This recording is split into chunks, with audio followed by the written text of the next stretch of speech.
السلام عليكم ورحمة الله وبركاته. نحمد الله جل وعلا على هذا اللقاء المبارك في بيت من بيوت الله عمره الله بالطاعة وجعل لعامله بيتا في الجنة بفضله وكرمه إنه على كل شيء قدير. عقب أداء فريضة من فرائض الإسلام ثم نلتقي على شيء من الذكر امتثالا لقول النبي صلى الله عليه وسلم: وما اجتمع قوم في بيت من بيوت الله يتلون كتاب الله ويتدارسونه فيما بينهم إلا نزلت عليهم السكينة وغشيتهم الرحمة وحفتهم الملائكة وذكرهم الله فيمن عنده. الموضوع الذي نفتتح بنا في هذا اللقاء تعظيم الله جل وعلا. أولا وقبل كل شيء، إن ابن آدم إذا فكر في نفسه منذ نشأته إلى نهايته يعلم أن الله على كل شيء قدير، وأن الله جل وعلا أوجده من العدم، وأنه رباه بالنعم، وأنه خلقه في أحسن تقويم، وسخر له ما في السماوات وما في الأرض جميعا منه. فبلطفه تعالى أوجدك من العدم، وسخر لك الأبوين الأب والأم، وهيأ لك أسباب الخير، ومنحك من فضله وكرمه صحة بدنك وكمال قواك. إذن أيها الإنسان، علمت أنك خلقت لأمر عظيم، خلقت لعبادة الله وحده لا شريك له. ما خلق الله الخلق ليستعز به من ذل، ولا ليستكثر بهم من قل، ولا ليستغني بهم من فاقة، إنما خلقهم لعبادته وحده لا شريك له. وما خلقت الجن والإنس إلا ليعبدون. إن التعظيم لله جل وعلا يكون من قلب المؤمن الذي عظم الله في قلبه، وعظم الله في قلبه، فعظم حرمات الله وعظم أوامر الله. المعظم لله هو العابد لله الذي أخلص لله عبادته أقواله وأفعاله، وابتغى بها مرضات الله، وقصد بها التقرب إلى الله. المعظم لله من آمن به ربا وخالقا ورازقا، من آمن به سميعا بصيرا، من آمن به غفورا رحيما، من آمن بكل أسمائه وصفاته، آمن بها إيمانا صادقا وأمرها كما جاءت معتقدا معانيها وحقيقتها على ما يليق بربنا جل وعلا، ليس مشبها ولا ممثلا، ولكن عابدا لله على بصيرة، ليس كمثله شيء وهو السميع البصير. المعظم لله الذي يعتقد حقا أن الله جل وعلا خلق الخلق للعبادة، وأنه أرسل الرسل مبشرين ومنذرين ليهدوا العباد إلى طريق الله المستقيم، رسلا مبشرين ومنذرين لئلا يكون للناس على الله حجة بعد الرسل. المعظم لله من آمن بكتب الله السابقة التي أنزلها على أنبيائه ليهدوا العباد إلى طريق الله المستقيم، وآمن حقا بأن كتاب الله القرآن آخر كتب الله، وهو الجامع لمعاني ما سبقه من كتب الله. والمعظم لله آمن برسل الله جميعا، وأن الله أرسلهم لهداية الخلق.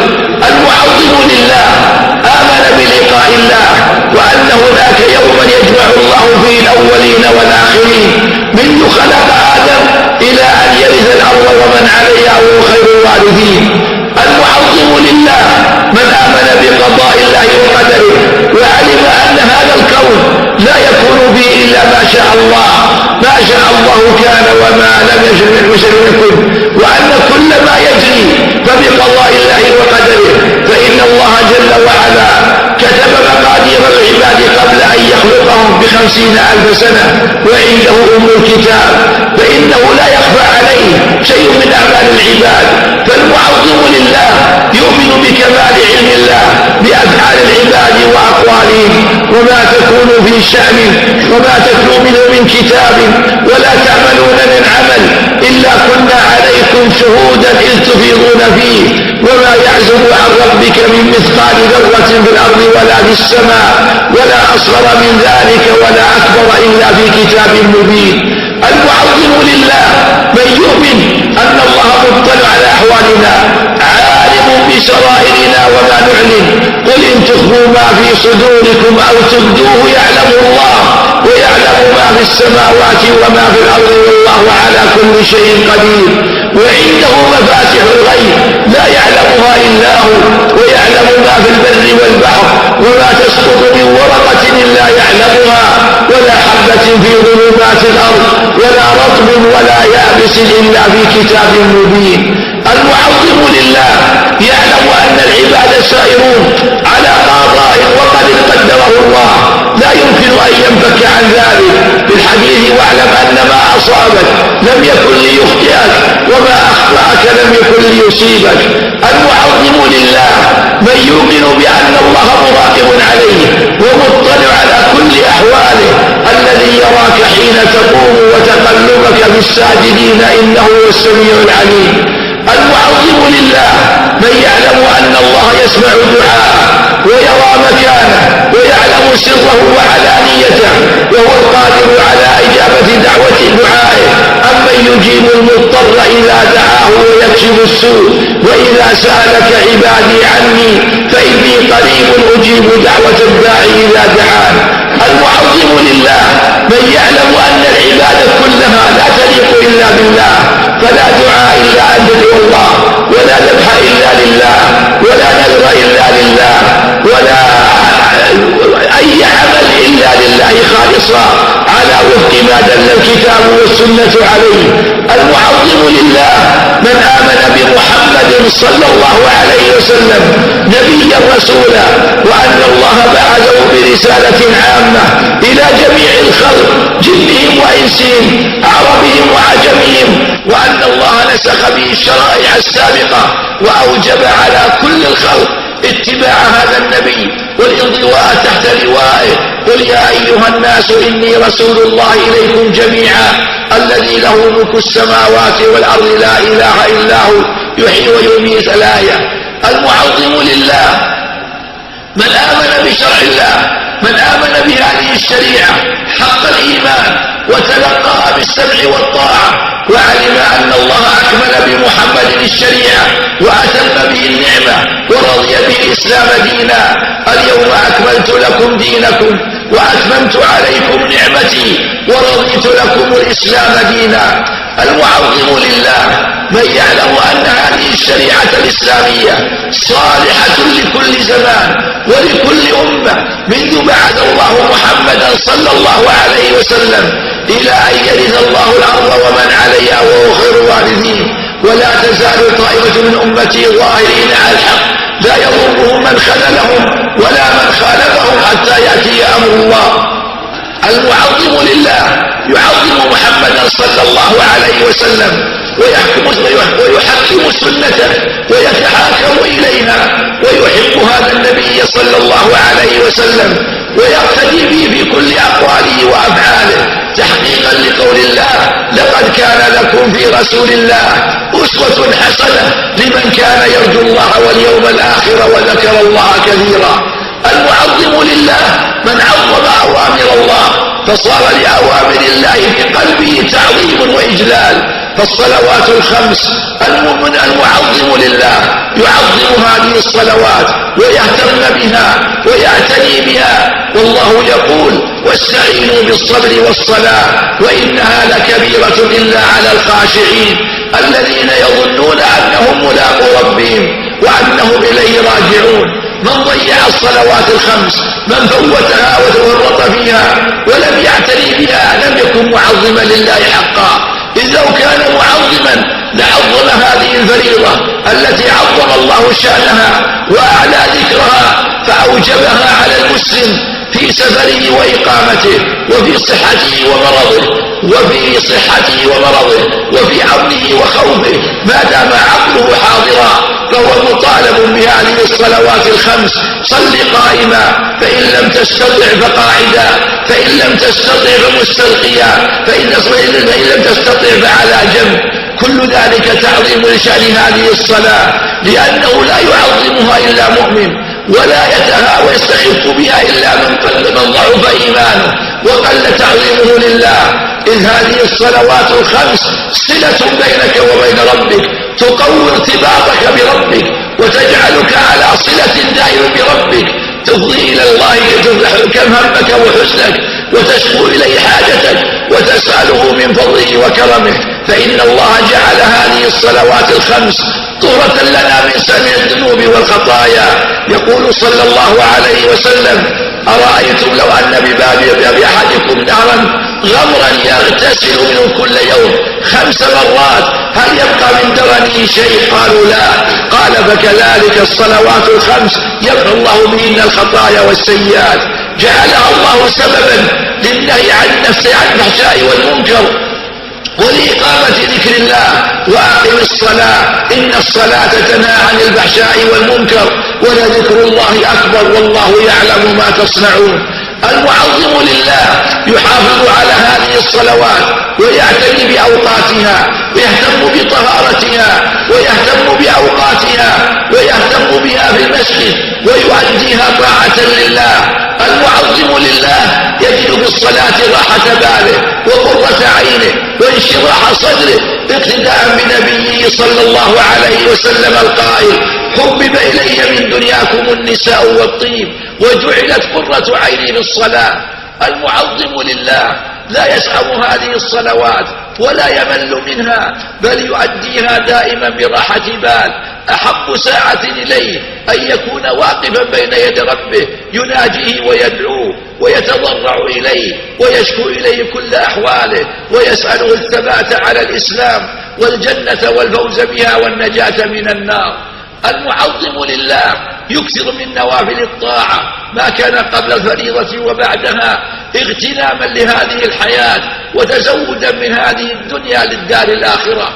المعظم لله من يخرج زكاة ماله إذا وجبت عليه بمضي الحول وكمال النصاب، يؤديها عن طمأنينة ورغبة ليس عن كراهية لها. ولذا ذم الله المنافقين بقوله: وما منعهم أن تقبل من نفقاتهم إلا أنهم كفروا بالله وبرسوله ولا يأتون الصلاة إلا وهم كسالى ولا ينفقون إلا وهم كارهون. فالزكاة ثقيلة على ضعيف الإيمان، يعدها ضريبة ويعدها أمرا غير مستحسن.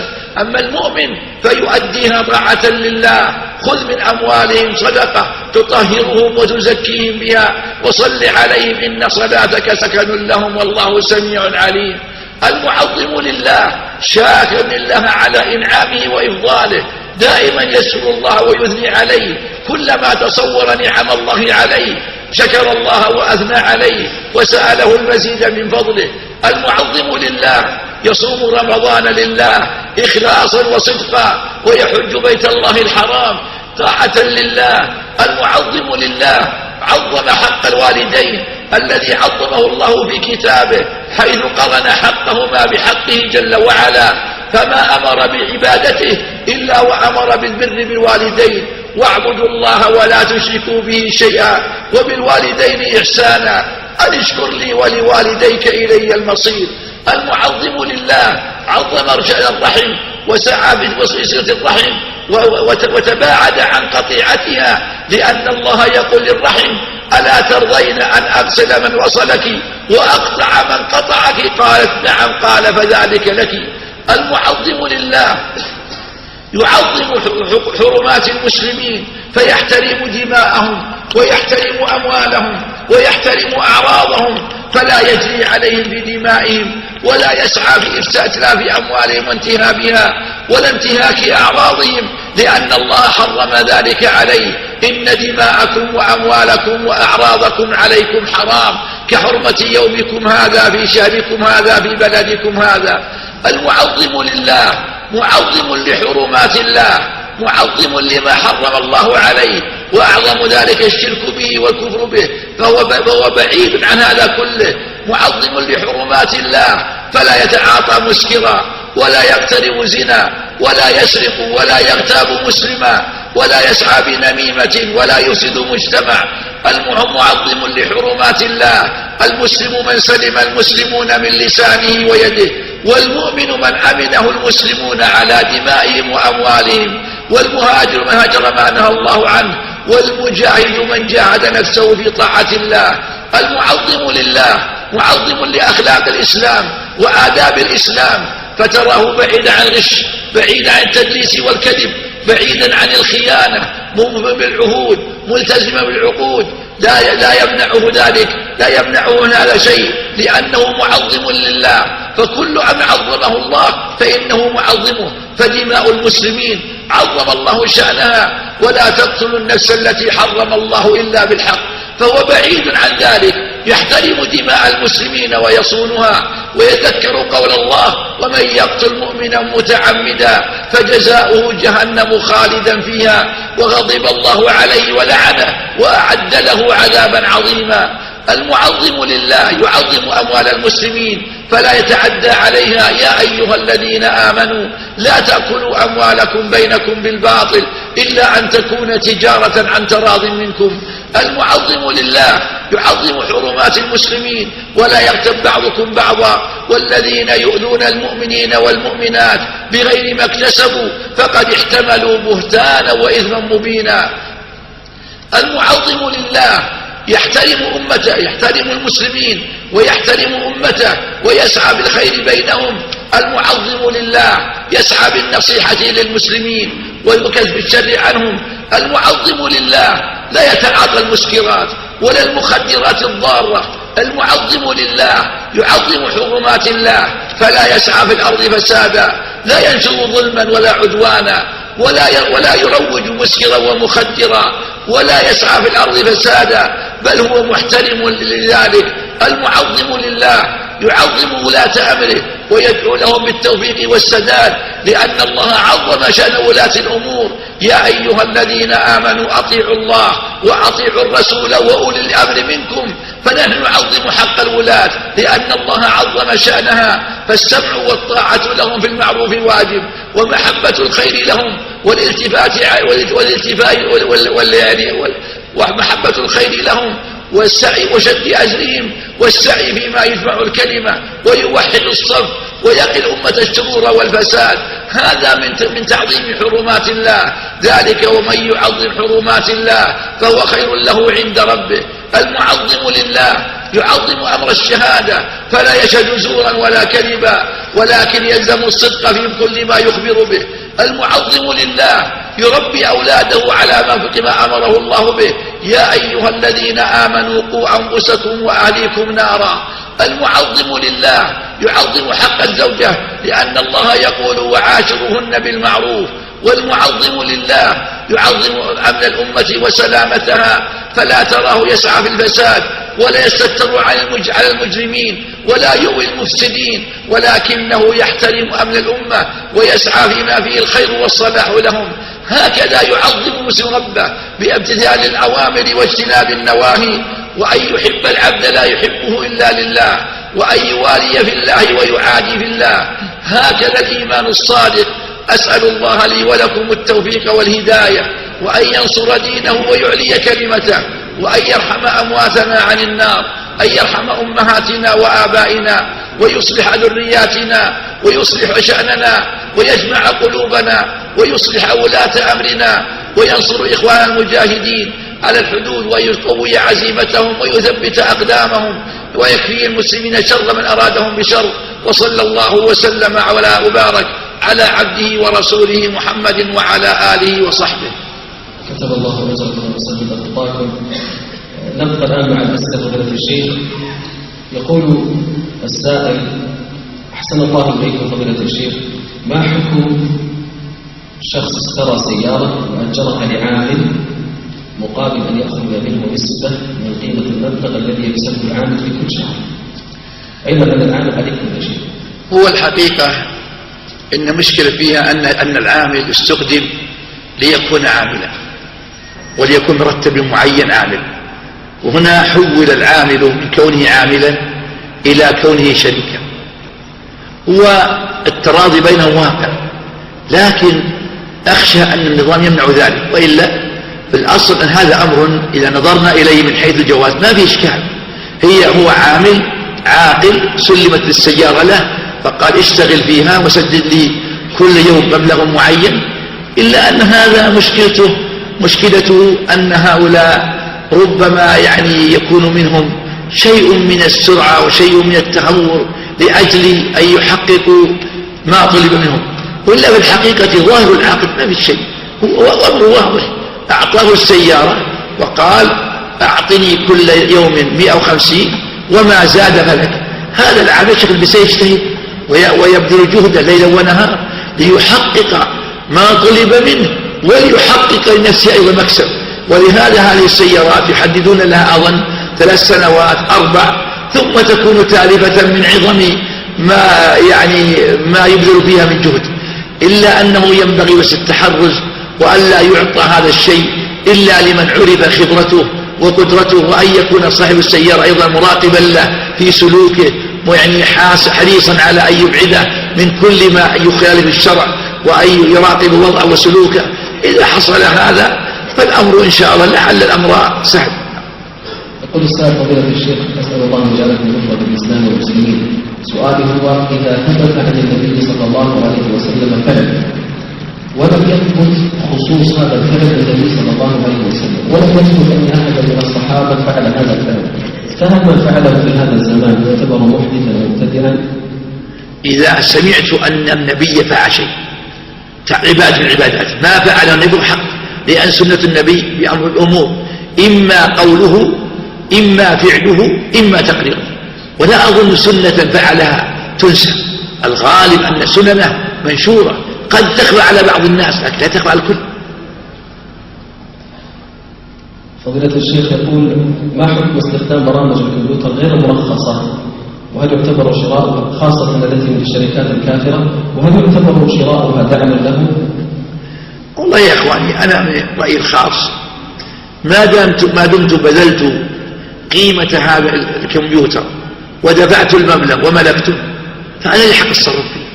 أما كوني أرتبط بالشركة الأصلية أني لا أنسخ إلا بإذنهم وأنهم لهم الحق المطلق، لا هم بذلوا بأني حقهم أخذت من حقهم بمال ما أخذت منهم سرقة، أنا دفعت لهم مالا وأعطوني على قدر ما دفعت، فأنا مالك لما اشتريت لي حق التصرف فيه. كيف يمنعوني؟ أنا مالك لما اشتريت، لم أتعدى عليهم بسرقة ولا اختلاس، وإنما أعطوني مقابل ما أخذوا مني. فأنا والله برأيي وإن كان قد سبق شيء أنا في نظري الخاص هذا أمر لا أجد فيه حرجا.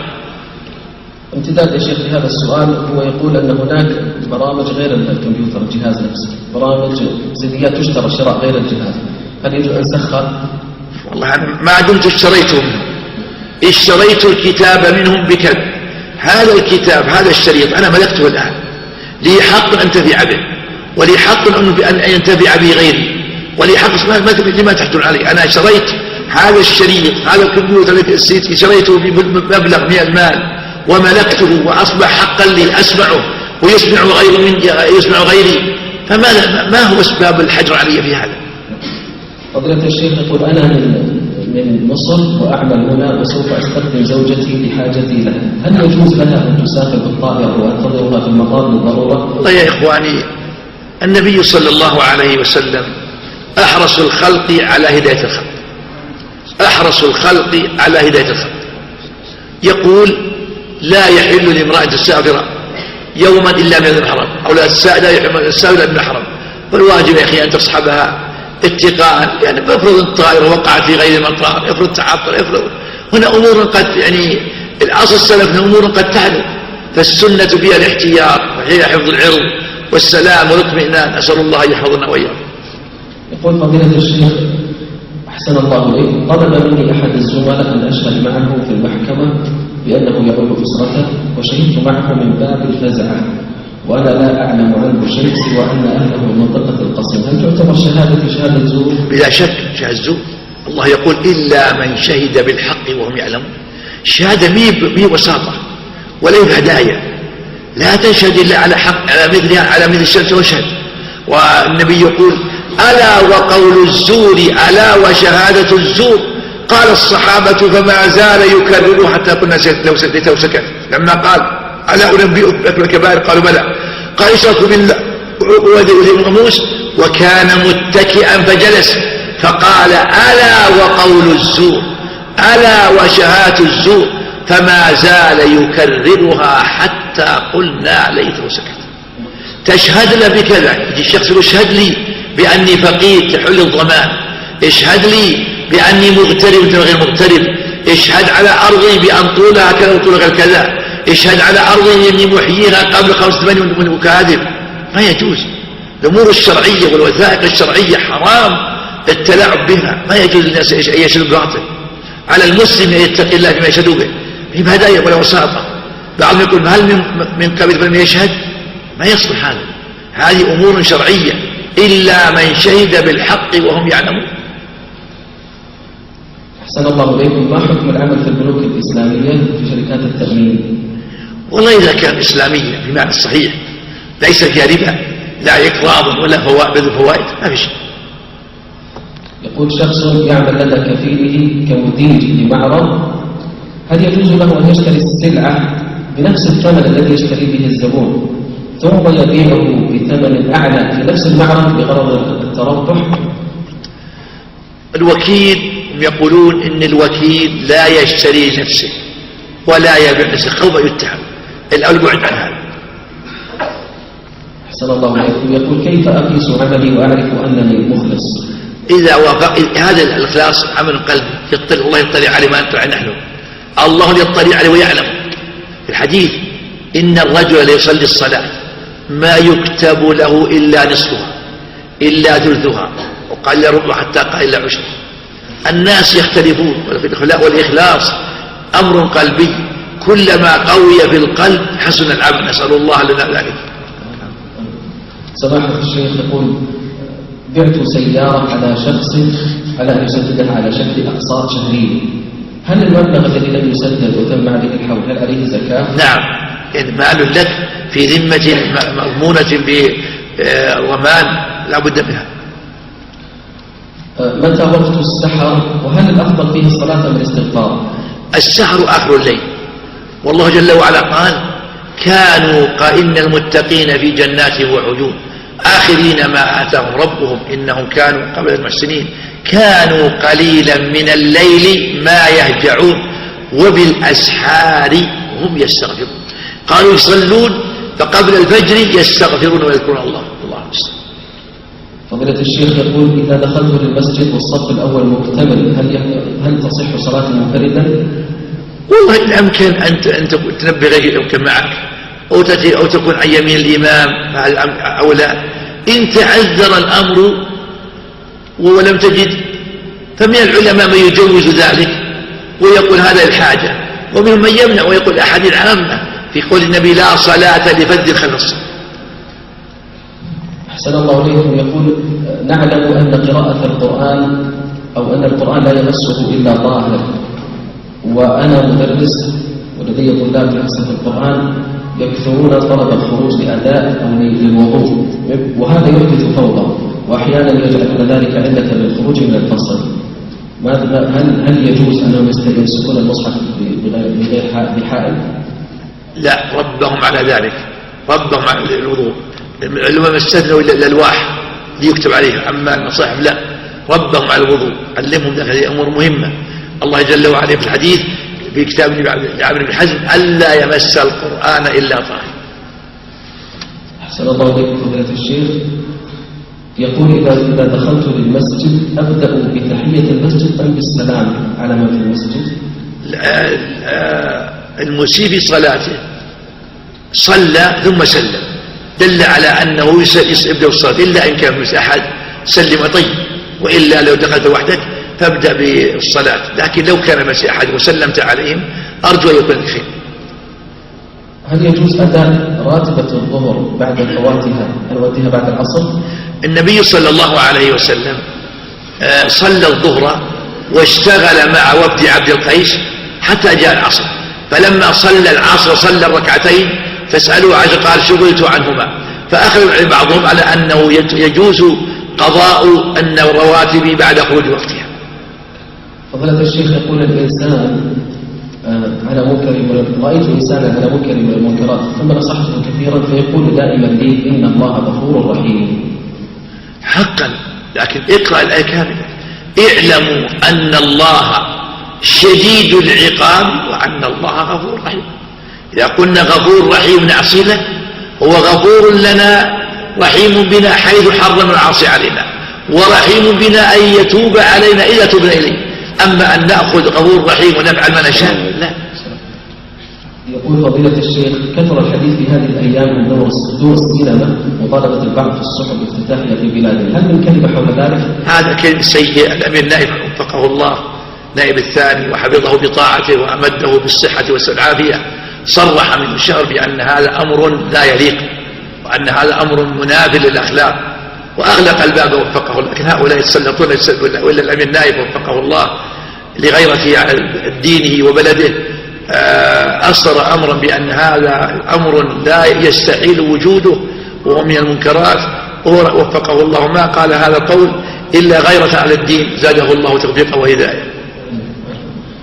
فضيلة الشيخ يقول أحسن الله إليكم كم يبلغ نصاب الأموال في الزكاة في الريال السعودي؟ كم يبلغ نصاب الأموال في الزكاة في الريال السعودي؟ هو الأول لما كان الريال الفضي قال العلماء إن 56 ريالا سعوديا نصاب، كما أن 22 ريالا فرنسيا نصابا. لكن لما جاءت الأوراق النقدية كان أول مكتوب عليها يعني تعد مؤسسة بدفع ريال عربي، ثم ألغي هذا فأصبحت الفلوس الآن الأوراق تخضع للطلب. وأظن أحيانا قد تصل الريال الورقي قد يكون الريال الفضي يعادل 10 أريل يعني ورقي أو أكثر أو نحو ذلك. فينظر مثلا لهذا من عنده 1000 ريال ففيه 25 ريال ما فيه إشكال، من عنده 500 ريال فيه 12 ما فيه إشكال، كلام ما بين 200 ونحو ذلك، ولا من ملك 500 إلى 1000 ما فيه إشكال بالإسكال. أحسن الله إليكم فضيلة الشيخ يقول أريد الذهاب للخارج لدراسة اللغة الإنجليزية لحاجتي إليها في عملي وتستغرق 6 أشهر، الحكم فضيلة الشيخ؟ والله يا أخي الأمور هذه أمور يعني دعت الحاجات إليها والضرورة العصر، لكن أوصيك بتقوى الله والتسلح بالإيمان والعمل الصالح، وألا تلتحق ببعض الأسر كما يفعل البعض، لأن هؤلاء أخلاقهم وأعمالهم غير شرعية، لا تتفق مع دينك، فعليك بالمحاوى دينك وعرضك وصيانة نفسك، وأسأل الله أن يحفظك دينك. أحسن الله إليكم يقول وقع حادث مروري على والدي وتوفي راكبان كان معه فصام شهرين متتابعين والآن توفي، فهل بقي عليه صيام شهرين من الراكب؟ نعم، شهران من تبرع منكم بصيامهما فجزاه الله خيرا، من مات وعليه صوم صام عن وليه. يكثر الذهاب في هذه الأيام إلى البر، فما حكم الجمع والقصر؟ ما فيش، إذا كانت المسافة أكثر من 8 كيلو جاز لي أن أقصر الظهر والعصر والعشاء، وجاز لي الجمع بين الظهر والعصر والمغرب والعشاء. يقول السائل علي مبلغ 10 ريالات وقال مسلفي إن لم أخذها في الدنيا سوف أخذها منك في الآخرة، ماذا أفعل التكفير؟